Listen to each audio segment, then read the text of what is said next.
आज हम पढ़ेंगे सिटीजनशिप यानी नागरिकता के बारे में। नागरिकता जो है ये हमारे कॉन्स्टिट्यूशन में लिखा गया है और ये जो कॉन्स्टिट्यूशन यानी जिसे हम संविधान कहते हैं, संविधान के कौन से पार्ट में मिलता है, कौन से भाग में? सेकंड यानी द्वितीय भाग में आपको मिलेगा नागरिकता के अनुच्छेद। ये जो सिटीजनशिप यानी नागरिकता के जो अनुच्छेद होते हैं वो आर्टिकल 5 से लेकर 11 तक में मिलता है, यानी अनुच्छेद 5 से लेकर 11 तक भाग 2 में हमें नागरिकता के बारे में पता चलता है। अब आपको यहाँ पे डेट याद रखना होगा कि सिटीजनशिप एक्ट 1955 में हुआ था, यानी कि नागरिकता संशोधन अधिनियम ये कब लागू हुआ था? 1955 में।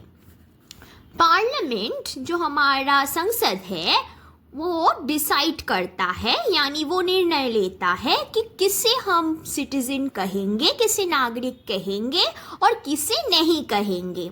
तो ये डिसीजन कौन लेता है? होम मिनिस्टर यानी गृह मंत्री का काम ये है कि वो पहचाने कि आप भारत के नागरिक है या नहीं। और ये जो गृह मंत्री है, होम मिनिस्टर, वो कहाँ रहता है? वो पार्लियामेंट का एक सदस्य है।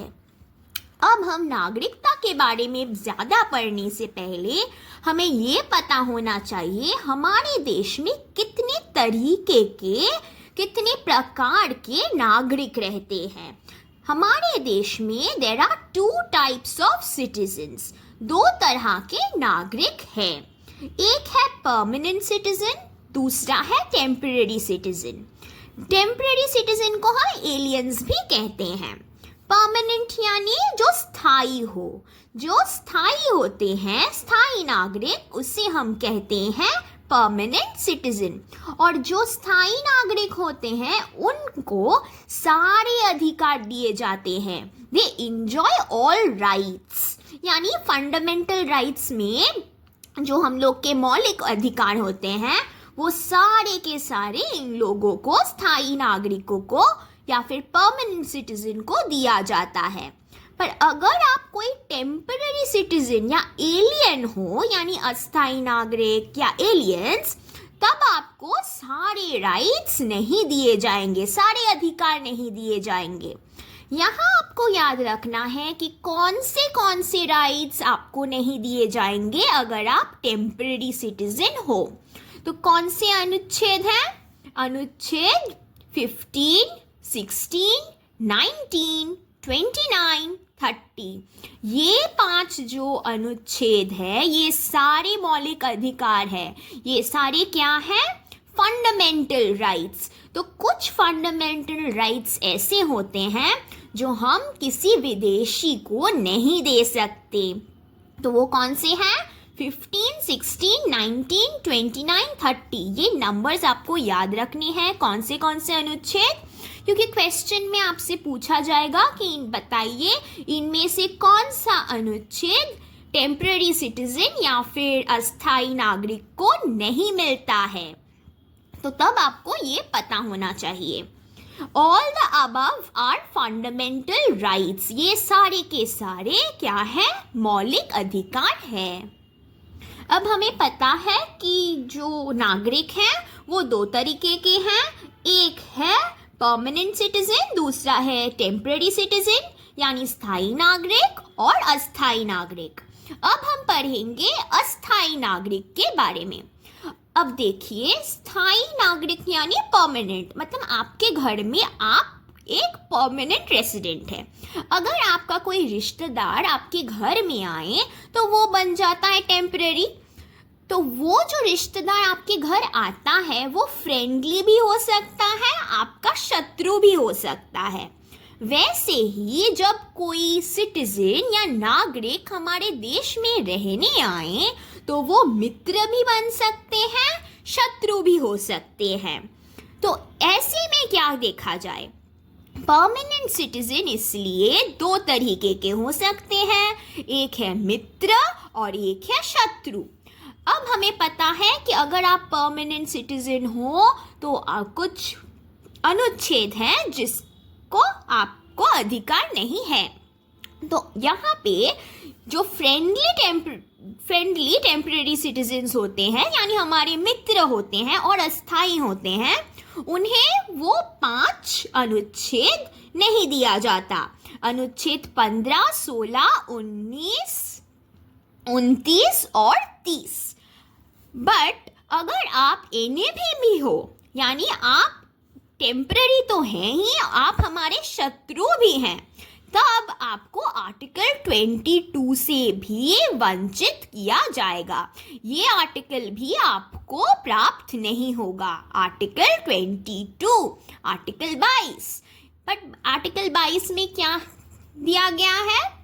Article 22 protects people from अरेस्ट्स, can consult a legal practitioner. यानी अगर आप कोई कुछ खराब काम करे और आपको कोर्ट में जाना पड़े, तब आप कोर्ट में जाके आप खुद का कोई भी लीगल प्रैक्टिशनर नहीं ला सकते। यानी कानूनी तौर से आप खुद को सही नहीं दिखा सकते, आप कंसल्ट नहीं कर सकते। यानी अगर आप गिरफ्तार हो गए तो आप खुद को इस देश में नहीं बचा पाएंगे, क्योंकि आप हमारे शत्रु पक्ष हैं। फिर देखिए, इंडिया फॉलो सिंगल सिटीजनशिप, यानी अगर आप भारत के नागरिक हो तो आप भारत के नागरिक होंगे, आप किसी और देश के नागरिक नहीं हो सकते। आपको सिंगल सिटीजनशिप ही लेना होगा। आप इंडियन हैं तो आप इंडियन होंगे, आप अमेरिका जाके अमेरिकन भी कहेंगे खुद को, यहाँ पे आके इंडियन भी कहेंगे, वैसा नहीं हो सकता। कॉन्सेप्ट बोरोड फ्रॉम ब्रिटेन, ये जो सिंगल सिटीजनशिप है, ये जो कॉन्सेप्ट है, ये लिया गया था कहाँ से? ब्रिटेन से। ये ब्रिटेन का कॉन्सेप्ट है। और ये सिंगल सिटीजनशिप हम क्यों करते हैं? इसका उद्देश्य क्या है? पर्पस क्या है? प्रमोट ब्रदरहुड एंड फ्रेटर्निटी, ये भाईचारा को बढ़ावा देने के लिए किया गया है। क्योंकि अगर हम सब कहेंगे वी आर इंडियंस, तो हम लोगों में ये जो ब्रदरहुड है, भाईचारा, वो क्या होगा? वो बढ़ेगा। फिर हम पढ़ेंगे अभी आर्टिकल 5 के बारे में। हमने कहा कि पार्ट 2 ऑफ द कॉन्स्टिट्यूशन, यानी भाग 2 में हम सिटीजनशिप या फिर नागरिकता के बारे में पढ़ते हैं, जिसमें हम पढ़ेंगे अनुच्छेद 5 से लेकर अनुच्छेद 11 तक। तो अभी हम देखेंगे 5 से लेकर 11 तक अनुच्छेद में क्या कहा गया है। पहले हम देखते हैं अनुच्छेद 5, यानी article 5। For people who live in India, अगर आप भारत में रहते हैं तभी आप भारतीय कहलाएंगे, तो आपको भारत के आदिवासी होना पड़ेगा। Who fulfills one of these conditions is a citizen of India, ये कुछ बातें हैं जिसे आपको फुलफिल करना होगा, पूर्ण करना होगा। इन तीनों में से कोई भी एक को आपको क्या करना होगा? फुलफिल। इन स्थानों को, इन सारे शर्तों में से एक शर्त आपको पूर्ण करना होगा। तो पहला शर्त क्या है? बॉर्न इन इंडिया, अगर आप भारत में पैदा हुए हो, जन्म लिए हो, तो आप क्या होंगे? भारतीय नागरिक होंगे। या फिर अगर आपके पेरेंट या पेरेंट्स बॉर्न इन इंडिया, यानी अगर आपकी माता या फिर पिता या फिर दोनों के दोनों भारत में पैदा हुए हो, तो भी आप क्या कहलाएंगे? आप इंडियन कहलाएंगे। यानी अगर आपका जन्म हुआ होगा शायद अमेरिका में, पर आपका माता, उनका जन्म हुआ है इंडिया में, और आपके पिता, उनका जन्म हुआ है श्रीलंका में, पर अगर आपके माता, देखिए, अगर वो अपना भारतीय नागरिकता ना छोड़े, तो आप खुद को भारतीय कह सकते हैं। यानी दोनों में से अगर कोई एक भी भारतीय हो, तो भी आप खुद को भारतीय कह सकते हैं। या तीसरा शर्त क्या है? lived in India for not less than 5 years before the commencement of the constitution. हमारा कॉन्स्टिट्यूशन यानी हमारा संविधान जब बना था, जब लागू हुआ था, उसके बाद आपको 5 साल क्या कहा गया है, not less than 5 years before the commencement. Commencement मतलब जब जो लागू हुआ हो. क्या लागू हुआ? कॉन्स्टिट्यूशन लागू हुआ. तो हमारे कॉन्स्टिट्यूशन लागू होने से 5 साल पहले से अगर आप भारत में रहते हो तो भी आप भारतीय नागरिक कहलाएंगे. अब आर्टिकल 6 और आर्टिकल 7 पढ़ने से पहले हम पहले आपको बता दें, अनुच्छेद 6 और 7 दोनों इंडिया पाकिस्तान के लिए बनाया गया है. इसमें कोई और देश के बारे में हम नहीं पढ़ेंगे, सिर्फ इंडिया और पाकिस्तान के बारे में इसमें कहा गया है. तो आर्टिकल 6 में क्या कहा गया? Migrated from Pakistan to India. यानी जब हमारा पार्टीशन हुआ, इंडिया पाकिस्तान का पार्टीशन, तब क्या हुआ, कुछ पाकिस्तान में जो रहते थे, पाकिस्तान के वो जमीन में, वो क्या किए, वो इंडिया में आ गए.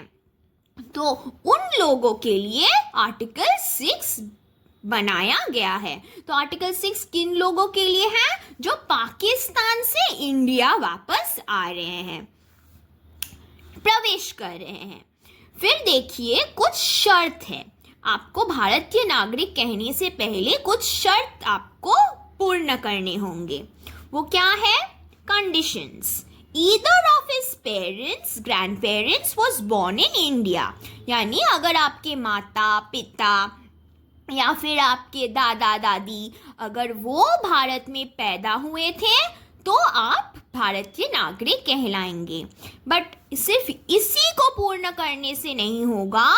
एंड देखिए यहाँ पे और लिखा हुआ है, और इसके साथ आपको माइग्रेटेड बिफोर 19 जुलाई 1948. यानी आप पाकिस्तान से भारत में अगर इस तारीख से पहले आए हो, प्रवेश किए हो, तब भी ये आर्टिकल 6 अनुच्छेद 6 यहाँ पे प्रयोग हो सकता है. और या migrated after 19 July 1948 and resided in India for at least 6 months and registered as a citizen of India by Government of India. यानी देखिए आपके माता पिता दादा दादी उनमें से कोई भी एक अगर इंडिया में भारत में जन्म लिए हो तो आप नागरिकता पा सकते हैं. बट सिर्फ यही शर्त पूरा करने से नहीं चलेगा, आपको एक और शर्त पूर्ण करना होगा. वो क्या है? अगर आप 19 जुलाई से पहले आए हो तो आपको नागरिकता दी जाएगी. पर अगर 19 जुलाई के बाद आए हो तब क्या करना होगा? तब भारत में 6 महीने के लिए रहना होगा. और ये जो भारतीय नागरिकता है उसके लिए आपको रजिस्टर करना होगा. यानी आपको पूंजी करनी होगी बाय गवर्नमेंट ऑफ इंडिया, भारतीय सरकार के द्वारा. फिर देखिए आर्टिकल 7. आर्टिकल 6 में हमने देखा जो लोग पाकिस्तान से इंडिया में प्रवेश करेंगे उन लोगों के लिए क्या किया जाएगा, उन्हें हम नागरिकता कैसे देंगे. आर्टिकल 7 भी इंडिया पाकिस्तान को लेकर ही है, पर इसमें देखिए कुछ थोड़ा सा अलग है. For those who migrated to Pakistan from India after March 1, 1947 but return to India. यानी कुछ भारतीय ऐसे थे पार्टीशन के बाद कि चलो हम पाकिस्तान के ज़मीन में जाते हैं, तो वो चले गए. पर उन लोगों को उसके बाद वो क्या पता नहीं क्या हुआ, उन लोगों को उन्हें लगा कि नहीं चलो फिर से भारत में वापस आ जाते हैं. तो ये उन लोगों के लिए है जो पाकिस्तान गए और फिर से लौट के आ गए. So for those who migrated to Pakistan, जो इंडिया से पाकिस्तान गए बट रिटर्न टू इंडिया, पर फिर वो भारत में वापस आ गए आफ्टर मार्च 1, 1947। ये डेट्स इंपॉर्टेंट है। फिर उन लोगों का क्या शर्त है? Condition, reside in India for 6 month, यानी वो जो लौट के आएंगे उन लोगों को 6 मंथ के लिए, 6 महीने के लिए इंडिया में रहना होगा। हम देखेंगे कि वो वापस क्यों आए, फिर हम उन्हें नागरिकता देंगे, क्योंकि पता नहीं ना वहाँ पे जाके वो फिर से वापस क्यों आ रहे हैं। पहले से ही वो भारतीय थे, भारतीय होके आप वहाँ चले गए, फिर आप लौट के आए, तो आपका मकसद क्या है वो जानने के लिए आपको क्या करना होगा? इंडिया में, भारत में 6 महीने रहना होगा। हम देखेंगे कि आप जो आए हो वो इंडिया के बारे में, भारत के बारे में कुछ बुरा नहीं करने वाले, फिर हम आपको नागरिकता देंगे।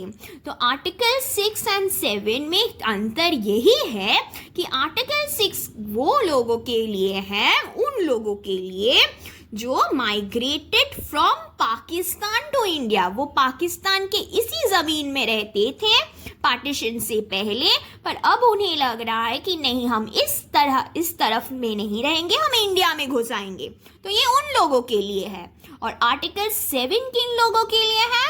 जो इंडिया के साइड में रहते थे पर पाकिस्तान गए, फिर उन्हें लगा नहीं, ये जगह हमारे लिए बना नहीं है, तो चलो वापस इंडिया में लौट आते हैं। तो यही है अंतर आर्टिकल 6 और आर्टिकल 7 का। अब हम पढ़ेंगे आर्टिकल 8 यानी अनुच्छेद 8। ये किन के लिए है? People of Indian origin residing outside India, यानी आप भारतीय हैं पर आप सोचिए आप अमेरिका में जाके रह रहे हो, तो ये आर्टिकल, ये अनुच्छेद आपके लिए लागू होगा।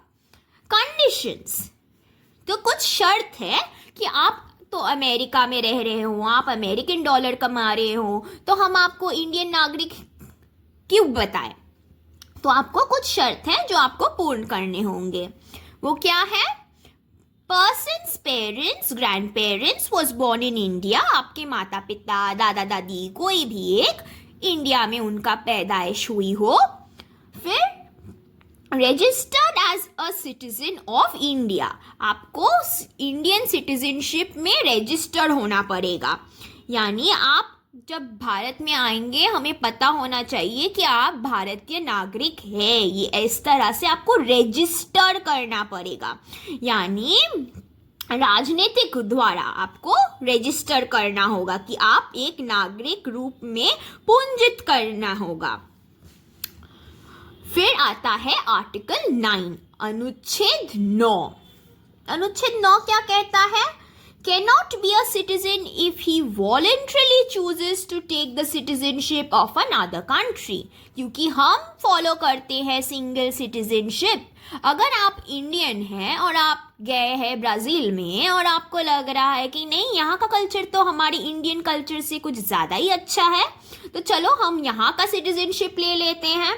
तो अगर आप कोई और देश का सिटीजनशिप लेना चाहते हो, नागरिकता लेना चाहते हो, तब आपको खुद का देश का यानी इंडियन सिटीजनशिप, भारतीय नागरिकता तभी के तभी छोड़ना होगा। आप 2 जगह के नागरिकता नहीं ले सकते। तो can not be a citizen, आप नागरिक नहीं हो सकते इफ ही वॉलंटरीली, आप खुद ही से ये चूज कर रहे हो, आप ये निर्णय खुद ले रहे हो कि आप क्या करेंगे, take the citizenship of another country. आपने ये खुद की इच्छा से आप कोई और देश का नागरिकता अगर लेना चाहें तो आपको इंडियन सिटीजनशिप छोड़ना होगा। ये कहता है आर्टिकल 9 अनुच्छेद 9। फिर आर्टिकल 10। आर्टिकल 10 क्या कहेगा? कुछ सिमिलर ही है। Citizenship will be cancelled if someone does anything illegal and goes against the laws made by the parliament. तो हमारे पार्लियामेंट, हमें पता है कि हमारा जो संसद है वो बहुत सारे लॉज यानी कानून बनाता है। अगर आप उन्हीं कानून के विरुद्ध जाएं तो क्या होगा, आपका नागरिकता आपसे छीन ली जाएगी। तो नागरिकता ले लिया जाएगा अगर कोई नागरिक संसद द्वारा बनाई गई किसी भी कानून का उल्लंघन करे। फिर देखिए आर्टिकल 11, आपको सिर्फ याद रखना है कौन से अनुच्छेद किसके लिए बनाया गया है और वो अनुच्छेद क्या कहता है। आर्टिकल 11 ये हमारा आखिरी आर्टिकल है जो नागरिकता से रिलेटेड है। अनुच्छेद 11 क्या कहता है, parliament will decide matters relating to citizenship. हमने पहले ही कहा था पार्लियामेंट यानी जो हमारा संसद है वो क्या करता है, नागरिकता के बारे में जो भी मैटर्स होता है उसी का फैसला करता है। हमें पता है ये फैसला कौन करता है, होम मिनिस्टर यानी गृह मंत्री का काम है कि जो भी रिलेटेड इश्यूज होते हैं सिटीजनशिप के उसके निर्णय वही लेंगे। और वो कहाँ बैठते हैं, पार्लियामेंट में। तो पार्लियामेंट या फिर होम मिनिस्टर, गृह मंत्री या फिर संसद, ये सारे नागरिकता के बारे में जो भी फैसला करना होता है वही लेते हैं। अब हमने अनुच्छेद तो देख लिए, तो अब देखते हैं 5 ways टू ऑब्टेन सिटीजनशिप, यानी भारतीय नागरिक होने के लिए आपको क्या क्या फुलफिल करना होगा, क्या क्या शर्त है। ये सारे शर्त हम पहले ही पढ़ चुके हैं, यहाँ पे हम फिर से उन्हें दोहराएंगे, रिकॉल करेंगे। By birth, bye decent, bye registration, bye naturalisation और बाय इनकॉर्पोरेशन। बाय बर्थ यानी अगर आप भारत में पैदा हुए हो तो फिर आप तो नागरिक हुए ही हुए। बाय डिसेंडेंट, जैसे मैंने कहा अगर आपके माता पिता, दादा दादी कोई अगर इस देश में पैदा हुआ तो फिर आप नागरिक कहलाएंगे। बाय रजिस्ट्रेशन, वो जो गवर्नमेंट का रूल है, बाय सरकार द्वारा अगर आपको पूंजीकरण किया गया हो और वो आपको 7 साल तक आपको देखा जाएगा, फिर आप नागरिक बनेंगे। बाय नेचुरलाइजेशन, नेचुरलाइजेशन मतलब अगर आपके अंदर कोई हुनर हो कि ये सोचिए अगर आप बहुत अच्छे गायक हैं और आपको नागरिक बनना है तो आपके उस हुनर के लिए हम आपको नागरिक बना सकते हैं, यानी आपके अंदर कोई स्किल होना चाहिए। फिर बाय इनकॉर्पोरेशन, इनकॉर्पोरेशन यानी अगर हमारा देश कोई और जगह अर्जित करे, कोई और भूमि को अर्जित करे, तब ऑब्वियसली वो भी जो लैंड है, वो जो भूमि है, वो भी इंडिया का बन जाएगा। जैसे कि सोचिए इंडिया का मैप सोचिए और श्रीलंका का मैप सोचिए। हम नहीं कह रहे हैं कि हम लोग श्रीलंका को ले लेंगे, बट फिर भी हम एग्जाम्पल के लिए कह रहे हैं। सोचिए कल ऐसा हुआ कि श्रीलंका को भारत ने ले लिया, तो अगर हम लोग श्रीलंका को ले ले, उस जमीन को, उस भूमि को, उसको अर्जित कर ले, तो वो हमारा कॉन्कर्ड लैंड हो गया, वो भी इंडिया का हिस्सा बन गया। तो अगर वो इंडिया का हिस्सा बन गया तो श्रीलंका में जो लोग हैं वो भी हमारे नागरिकता में आ गए। तो बाय इनकॉर्पोरेशन मतलब अगर हम कोई भूमि को हम कॉन्कर कर ले, जीत ले, तो वो जो भूमि है वहाँ पे जो लोग रहते हैं वो भी हमारे देश के नागरिक बन जाएंगे। ये तो हुआ कैसे नागरिकता हम पा सकते हैं। अब कुछ पॉइंट्स हम देख लेते हैं कैसे उसे गवा सकते हैं। 3 ways टू लूज सिटीजनशिप, हम कैसे गवा सकते हैं। वॉलेंट्रीली गिव अप, कि हमें नहीं बनना है बाबा, ये इंडियन सिटीजनशिप हमें छोड़ना है। हम खुद की इच्छा से अगर छोड़ दे तो कोई हमें रोक नहीं सकता। Take up citizenship of another country, हमें कोई और देश पसंद आ गया, हम वहाँ का नागरिकता लेना चाहते हैं, तो आपको इंडियन सिटीजनशिप नागरिकता छोड़नी होगी, क्योंकि हम सिंगल सिटीजनशिप को ही फॉलो करते हैं। परफॉर्म इलीगल एक्ट्स, आप कानून के खिलाफ चले गए तो क्या होगा, आपकी नागरिकता आपसे छीन ली जाएगी। सो इसमें इतना तक ही आपको याद रखना है। आर्टिकल 5 से लेकर आर्टिकल 11 तक हम नागरिकता के बारे में पढ़ते हैं। ये आता है भाग 2 यानी पार्ट 2 ऑफ द कॉन्स्टिट्यूशन में।